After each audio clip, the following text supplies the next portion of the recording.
ग्रामविकास मंत्री जयकुमार गोरे यांच्यावर गंभीर आरोप करणाऱ्या महिलेला खंडणी प्रकरणात सातारा पोलिसांनी अटक केली आहे। हे प्रकरण मिटवण्यासाठी 3 कोटी रुपयांची मागणी केली होती। त्यानंतर 1 कोटीची खंडणीची रक्कम स्वीकारताना अटक केली। त्याचा व्हिडिओ सध्या समोर आला आहे। तब्बल 1 कोटी घेताना रंगे हात पैशासह सातारा स्थानिक गुन्हे शाखेच्या पथकाने पकडले आहे आणि त्या महिलेवर कारवाई केली आहे।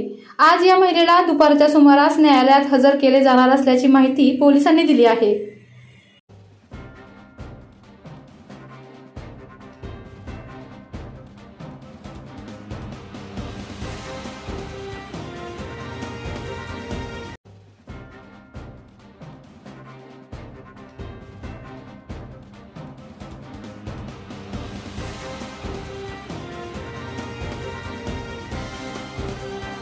आपल्या तालुक्यातील जिल्ह्यातील बातम्या सर्वप्रथम पाहण्यासाठी आजच सातारा न्यूजला YouTube चॅनलवर सबस्क्राइब करा, लाईक करा, शेअर करा आणि बेल आयकॉन प्रेस करायला विसरू नका।